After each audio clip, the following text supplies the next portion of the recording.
Welcome back.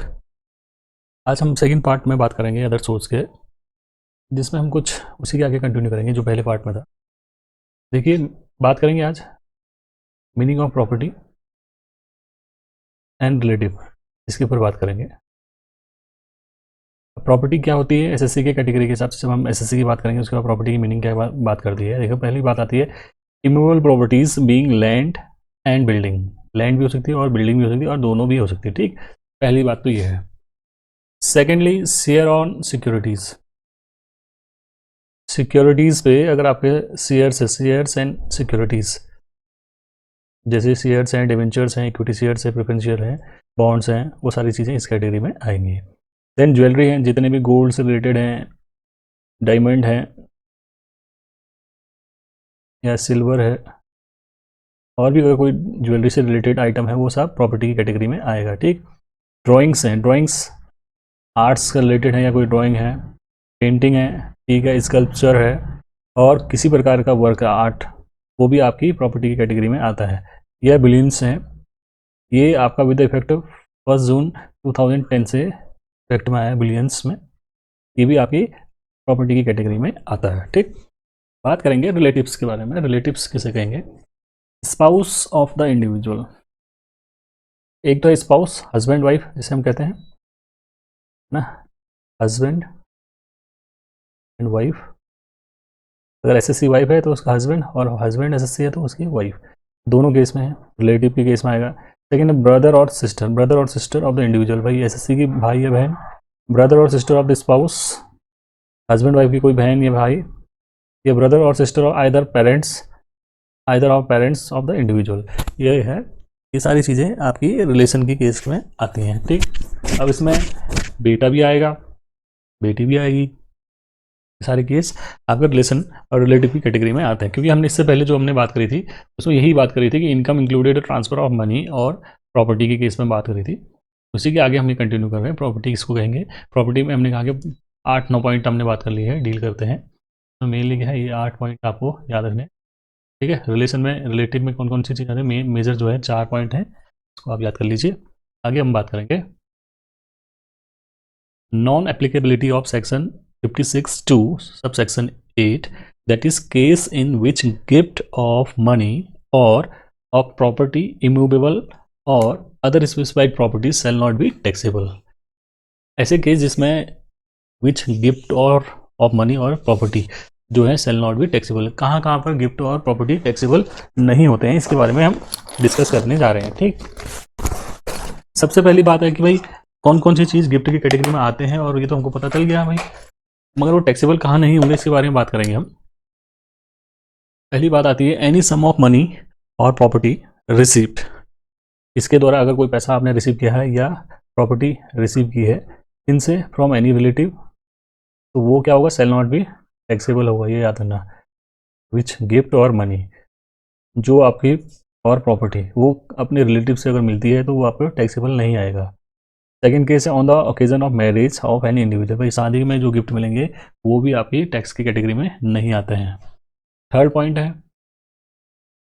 Under a will और by the way of inheritance. भाई वसीयत, will मतलब है यहाँ पर वसीयत से मतलब है, वसीयत मतलब वसीयत से मिलने वाले जो भी ये प्रॉपर्टी है, एक पर्सन अगर डाई कर जाए या मर जाए तो उसके बेटे को या बेटी को या उसके आने वाली उनकी जो जनरेशन होगी उनको जो पैसा मिलता है या उनको जो प्रॉपर्टी ट्रांसफर होती है वो टैक्स की कैटेगरी में नहीं आता है। ठीक, नेक्स्ट नेक्स्ट पॉइंट है income temptation of death of payer. That means अगर कभी ऐसी स्थिति आती है जहाँ पर प्रॉपर्टी की ओनरशिप कोई उस केस पे विवादित है, किसी चीज़ को लेकर डिस्प्यूट है, वो कैटेगरी में भी जो है अगर ट्रांसफर केस में आती है तो उस पर भी टैक्स नहीं लगता है। देन नेक्स्ट पॉइंट आता है फ्रॉम एनी लोकल अथॉरिटी। किसी लोकल अथॉरिटी से मिलने वाला गिफ्ट भी जो है आपका क्या होता है, नॉट टैक्सेबल है। ठीक, next point any from any trust और institution registered under section 12AA।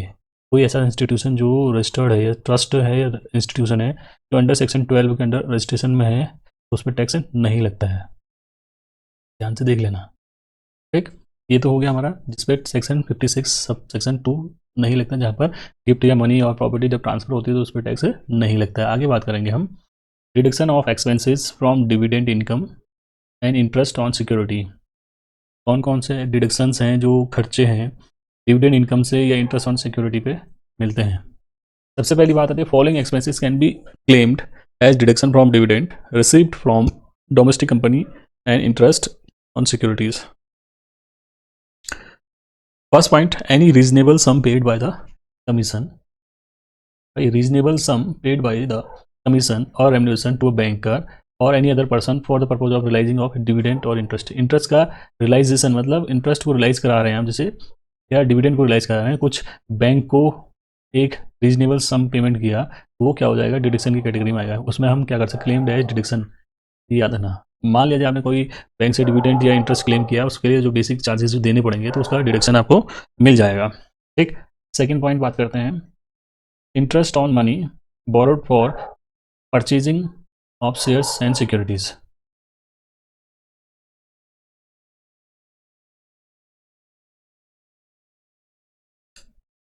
Next point है interest on monies borrowed from purchasing of shares oblique securities. ऐसी मनी या कोई भी ऐसा पैसा जो आपने सिक्योरिटी और शेयर्स को खरीदने में क्या है पैसा इंटरेस्ट के तौर पे लिया है, उसमें होने वाला खर्चा जो है डिडक्शन अलाउ माना जाएगा, ब्याज वाला, इंटरेस्ट वाला, interest on money. Then third point, any expenditure not being expenditure of capital nature. जो ऐसा एक्सपेंडिचर जो कैपिटल नेचर का ना हो, expended wholly and exclusively for tax purposes of earning dividend और इंटरेस्ट। वो केस में भी जो आपका ऐसा खर्चा जो कैपिटल नेचर का ना हो और जिसका पूरा यूज जो है टैक्स पर्पजेज के लिए, अर्निंग डिविडेंड के लिए यूज किया गया हो, सारा पैसा जो होगा वो उसके केस में आपको क्या मिल जाएगी, डिडक्शन, क्लेम कर सकते हैं डिडक्शन के। तीन केस बन गए। कहाँ पर आपको देखना है, एक तो आपको अगर डिविडेंड के केस में है, डिविडेंड या इंटरेस्ट रिलाइज कराते हैं बैंक से, तो उसमें जो देने वाला बेसिक सम या रीजनेबल पेमेंट जो होगा वो आएगा। या आपने अगर शेयर से सिक्योरिटीज़ कोई खरीदे उसके लिए आपने पैसा लिया है तो उसमें आने वाला इंटरेस्ट वो भी आपका क्लेम मिल सकता है, उसमें छूट मिल जाएगी। थर्ड पॉइंट है कोई भी ऐसा एक्सपेंडिचर जो रेवेन्यू कैपिटल नेचर का ना हो और वो पूरे का पूरा जो है टैक्स पर्पजेस के लिए लिया गया हो ताकि डिविडेंड हम अर्न कर सकें, वो सारे खर्चे जो होंगे क्लेम कर सकते हैं डिडक्शन अंडर सेक्शन 57। ठीक, अब बात करते हैं grossing up of interest. Gross कैसे किया जाता है, देखो ग्रॉस इंटरेस्ट जो होगा net interest into 100/100 minus rate on TDS. ये एक न्यूमेरिकल में आता है, अभी मैं इसको और थोड़ा क्लियर कर दूंगा कि भाई आपको ग्रॉस अप कहाँ पर करना है। इसके लिए एक पूरा टॉपिक आगे आने वाला है इसी वीडियो पे, देखते हैं, हम बात करेंगे आगे। देन नेक्स्ट बात करते हैं deduction from family pension received by the legal heir provident fund as deceased employee under section 57। अगर कोई किसी की फैमिली में फैमिली पेंशन मिलती है, बहुत अच्छा पॉइंट है, फैमिली पेंशन मिलती है, उस केस पे ये थोड़ा ध्यान रखना है, फैमिली पेंशन अगर रिसीव करती है लीगल हायर जो उसका कानूनी उत्तराधिकारी है, तो उसमें जो प्रोविडेंट फंड से पैसा मिलता है डिजीज्ड एम्प्लॉयज़ के लीगल हायर को, उसमें कितना छूट मिलती है इसके बारे में बात हो रही है। ठीक, देखो family pension means regular monthly amount payable to the employer legal heir of deceased. जो किसी एम्प्लॉय की अगर किसी मृत्यु हो जाए या कोई मर जाए तो उसके जो लीगल आयर होंगे, कानूनी उत्तराधिकारी, उसको जो पेंशन मिलेगी फैमिली पेंशन कहलाती है। ठीक, after the death of the employee, अगर एम्प्लॉय की डेथ हो जाए उसके बाद जो है कोई भी फैमिली पेंशन मिलती है receive by legal heir, it will be deemed to be income of the legal heir. ये माना जाएगा कि ये इनकम किसकी है, लीगल आयर की है, उसकी नहीं जो मर गया है। ठीक है, एम्प्लॉय तो मर गया, उसके जो कानूनी उत्तराधिकारी है तो उसको मिलेगी। तो उस केस में जो भी इनकम आएगी उसके केस पे जो पेंशन को रिसीव कर रहा है लीगल आयर कानूनी उत्तराधिकारी, उसकी इनकम में आएगा। अभी कहाँ तक टैक्सेबल होता है इसके बारे में बात हो रही है। And it will be taxable under the head of income from other source. ये अदर सोर्स की कैटेगरी में आता है जो भी है। याद रखना फैमिली पेंशन अगर आपको कहीं पर भी लिखा दिखता है क्वेश्चन में तो वो अदर सोर्स का आइटम है, अदर सोर्स की कैटेगरी में आता है। मैंने पार्ट फर्स्ट में ही बता रखा है तो आपको यहाँ पर बता रहा हूँ। तो इसमें याद रखना कि जो स्टैंडर्ड डिडक्शन मिलती है उसमें टोटल जो पेंशन मिलती है उसका 1/3 और 15,000 जो इन दोनों में कम होगा वो आपकी क्या होगा, छूट मिल जाएगी। सपोज मैं आपको एक एग्जांपल बताता हूँ, अगर किसी को फैमिली पेंशन जो है, ठीक है, सपोज हम कहते हैं अगर किसी को फैमिली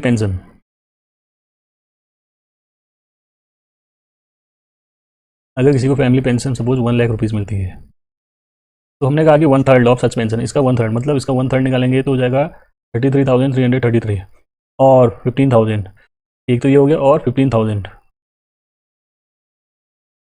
इन दोनों में जो कम होगा, इन दोनों में अभी देखो आपको लग रहा है 15,000 कम है, इतने की क्या हो जाएगी, डिडक्शन मिल जाएगी। ठीक है, इतने की डिडक्शन मिल जाएगी अंडर सेक्शन 57 के अंतर्गत, ठीक है, ये थोड़ा ध्यान रखना है आपने अगर क्वेश्चन में आता है, ठीक है। आगे बात करेंगे amount non deductible in computing the income under the head of income from other source. कौन कौन सी इनकम ऐसा है जो इनकम फ्रॉम अदर सोर्स पे अंदर डिडक्टेबल नहीं होती है, आपको अंडर सेक्शन 58 में दिखेगा ये सब मिल देखने को। एक तो भाई आपके जो भी पर्सनल एक्सपेंसेस होंगे, पर्सनल एक्सपेंसेस ये याद रखना इसमें डिडक्टेबल नहीं होते हैं। सेकंड केस है आपका interest paid outside India on which tax has not been deducted, TDS. Outside India अगर कोई आपने इंटरेस्ट लिया, लोन बोरोड किया और उससे बाहर, इंडिया से बाहर अगर आपने इंटरेस्ट पेड किया और जिसमें टीडीएस नहीं कटा है तो उसको भी उसकी डिडक्शन नहीं मिलती है, ठीक है। थर्ड पॉइंट है, देखो पहला दूसरा तीसरा, थर्ड पॉइंट है salary paid outside the India on which tax has not been deducted. अगर इंडिया से बाहर किसी को सैलरी मिलती है जिसमें टीडीएस ना कटा हो तो उसमें भी क्या है, income from other source head के अंदर क्या मिलती है, डिडक्शन नहीं मिलती है, ध्यान रखना। Next point, any expenditure refer to in section 48 like excessive payment on to relative such as cash payment exceed to 20,000। अगर 20,000 से ऊपर, अगर अंडर सेक्शन 48 जो कहता है अगर कैपिटल एक्सपेंडिचर या कैपिटल एक्सपेंडिचर करते हैं 20,000 रुपये से ऊपर, तो उस केस में भी छूट नहीं मिलती है। ये एक विशेष केस है, जब भी आपको कहीं पर ऐसा लिखा हुआ आएगा तभी आप इसको माइनस नहीं करेंगे। देन नेक्स्ट पॉइंट है इनकम टैक्स और वेल्थ टैक्स पेड अगर आपने कर रखी है उसमें भी कोई छूट नहीं मिलती है, ध्यान रखना, ठीक है। नॉट डिडक्टेबल कह रखा है। फिफ्थ सिक्स पॉइंट है एनी एक्सपेंडिचर और allowance in connection with winning from lottery. कोई भी एक्सपेंडिचर अगर आपने खर्चा किया या अलाउंस किया है लॉटरी को जीतते समय, या क्रॉस वर्ड पजल या हॉर्स रेस, आजकल एक नई चीज़ और चल रही है वो ड्रीम 11 करके कोई चीज़, इसमें आपका जो खर्चा लगा, ये सारी चीज़ें जो आपका कैजुअल, इन सारी इनकम को हम बोलते हैं उसे कैजुअल इनकम, ठीक है, कैजुअल इनकम। ये कैजुअल इनकम्स जो होती हैं आपकी क्या होती हैं, इसमें होने वाला जो खर्चा है वो क्या होता है, नॉट डिडक्टेबल होता है, ठीक। आगे हम बात करेंगे और फाइनली हम इसके ऊपर बात करेंगे, बहुत इंपॉर्टेंट है, ये बहुत ही इंपॉर्टेंट है, मैं आपको यहाँ पर लिख के भी देता हूँ, इंपॉर्टेंट है। जब न्यूमेरिकल शुरू होते हैं या न्यूमेरिकल होते हैं तो इसमें ये पॉइंट्स आते हैं, आपको यहाँ पर ही थोड़ा ध्यान देना पड़ता है कि आपको न्यूमेरिकल में कौन सी चीज़ किस कैटेगरी में आती है। जब अगर आपको ये क्लियर हो गया, आपका आधे से ज़्यादा क्वेश्चन अपने आप ही पूरा हो जाता है। देखो टाइप्स ऑफ सिक्योरिटीज़ के बारे में बात करते हैं। सिक्योरिटीज़ के टाइप्स कितने होते हैं, सबसे पहले बात करेंगे types of securities.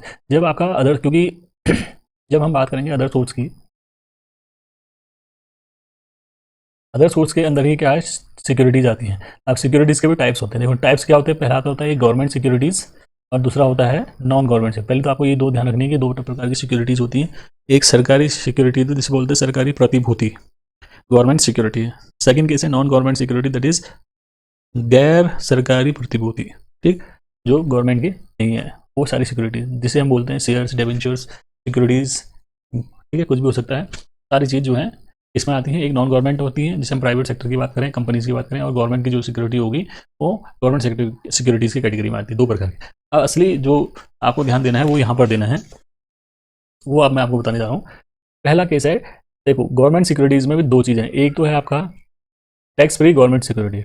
Tax free government security पे हमेशा क्या होती है, एग्जाम्पशन मिलती है, एग्जेम्प्ट होता है, EXAMPT, याद रखना, एग्जेम्प्ट होता है, टैक्स फ्री एग्जेम्प्ट होता है। गवर्नमेंट की जो भी टैक्स फ्री एग्जाम सिक्योरिटीज होती हैं पूरी तरह से क्या होती है, एग्जेम्प्ट होती है, ठीक। ये हमेशा याद रखना, मैंने आपके सामने लिख भी दिया है क्योंकि ये बहुत इंपॉर्टेंट है, इसको आप बहुत ध्यानपूर्वक देखिए। सेकंड केस आता है इसी का, गवर्नमेंट सिक्योरिटीज़ में एक सेकंड पॉइंट होता है टैक्सेबल गवर्नमेंट सिक्योरिटीज़। ये था टैक्स फ्री, जिसमें अपने आप ही लग रहा है कि इसमें टैक्स नहीं लगना है, गवर्नमेंट सिक्योरिटी ये टैक्सेबल है, गवर्नमेंट सिक्योरिटी ये टैक्सेबल है, इसमें टैक्स लगता है, ध्यान रखना है, ठीक है। बट इसको नॉट ग्रॉसअप नहीं करना पड़ता है, जितना दिया है उतना ही आपको टैक्स निकालना पड़ता है। सिंपल है कि भाई आपको गवर्नमेंट सिक्योरिटी दो प्रकार की, एक टैक्स फ्री है जिसमें पूरी तरह एग्जेम्प्ट होती हैं, और जो टैक्सेबल गवर्नमेंट सिक्योरिटी होगी वही टैक्सेबल होगी, ठीक। थर्ड पॉइंट सेकंड पॉइंट आता है जो नॉन गवर्नमेंट सिक्योरिटी, उसका ए पॉइंट आता है, देखिए tax free non government security. Tax free तो लिखा है मगर ये ऐसा नहीं है, इस केस में हमेशा ध्यान रखिए, सबसे इंपॉर्टेंट भी है ये वाला पॉइंट, इसको हमेशा ऑलवेज लिख देता हूँ, देखो ऑलवेज ग्रॉसअप। अब इसको क्या करना पड़ता है, जो भी non government tax free securities होती है उसको हमेशा ग्रॉसअप किया जाता है। ग्रॉसअप करने का मतलब है इसमें टीडीएस काटा होता है, इसकी एक्चुअल वैल्यू निकालनी पड़ती है। सपोज अगर कहीं पर लिखा है 36,000 of 10%, 36,000 of 10% debenture of x company, इसका मतलब है कि ये आपका कोई कंपनी का है, टैक्सेबल होगा, टैक्स फ्री अगर हम लिख दें 36,000 टैक्स फ्री, ये भी लिख देते हैं tax free debenture of x company लिखा है, तो इसका मतलब हो गया कि जब ये टैक्स फ्री लिखा है नॉन गवर्नमेंट है, कुछ नहीं, एक्स कंपनी की बात हो रही है, दैट इज जहाँ कंपनी की बात आई तो प्राइवेट कंपनी होगी ये, उस केस में क्या होगा, आपको इसको ग्रॉस अप करना पड़ेगा। ग्रॉस अप ऐसे किया जाता है, इसमें टैक्स ये काटने के बाद की वैल्यू है, तो टैक्स काटने से पहले की इसकी ग्रॉस एक्चुअल वैल्यू जो ये अपॉन 100 माइनस जो रेट आपको गिवन होता है, यहाँ पर 10 है तो ये 90 हो जाएगा। इसको ग्रॉस अप करेंगे तो 40,000 आ जाएगा, ये एक्चुअल वैल्यू है। इसको अमाउंट को हमने बाहर लिखना पड़ेगा, ठीक। ये तो आपका बेसिक सा है, जब आपको न्यूमेरिकल कराई जाएंगे लाइव क्लास में, तो आप ये चीज़ क्लियर कर लेना, वहाँ पर भी आपको ये क्लियर किया जाएगा। तो थर्ड, नॉन गवर्नमेंट सिक्योरिटीज़ का बी ए पॉइंट था कि टैक्स फ्री गवर्नमेंट सिक्योरिटीज़ क्या होती है, हमेशा ग्रॉसअप की जाती है। इसी में बी पॉइंट है, टैक्सेबल नॉन गवर्नमेंट सिक्योरिटीज़, ये याद रखना, इसको ग्रॉसअप करेंगे जब, यहाँ पर लिख भी देता हूँ, ग्रॉसअप only when received oblique net given. अगर आपके क्वेश्चन में कहीं पर taxable non government security given है, उस केस में अगर उस क्वेश्चन में ये लिखा हो कि रिसीव्ड हो लिखा हो या नेट लिखा हो, तभी इसको क्या है, ग्रॉस अप करना पड़ेगा। मान लिया जाए मैं कहता हूँ एक्स कंपनी 4,000 डेवेंचर्स रिसीव्ड, तो ऐसा लिख दिया है, तो इसका 10% अगर हम लिख दें 10%, 4,000 ऑफ 10%, ऐसा करके हम लिख देते हैं। अगर ये रिसीव्ड अमाउंट कहीं पर लिखी है, तो उस केस में हम लोग क्या करना पड़ेगा, ग्रॉस अप करना पड़ेगा, ठीक है। 8 - 10, तो ये आपकी जो भी वैल्यू आएगी इसको कैलकुलेट करके हम बाहर लिख देंगे। ये केस तो बनता है उस केस में जब आपको क्या किया जाएगा, 4 प्रकार से ध्यान देना, ये बहुत इंपॉर्टेंट है, मैं आपको दोबारा बता देता हूँ। गवर्नमेंट सिक्योरिटीज़, आपकी सिक्योरिटी 2 प्रकार की होती हैं। सबसे मेन और इम्पोर्टेंट ये ध्यान रखना है आपने, कितने प्रकार की होती हैं, 2 प्रकार की। 2 प्रकार में ध्यान रखना है, गवर्नमेंट सिक्योरिटी 2 प्रकार की होती हैं। एक तो पहला था, हमने कहा कि गवर्नमेंट सिक्योरिटीज़, सेकंड क्या है आपका, नॉन गवर्नमेंट सिक्योरिटीज़, ठीक है।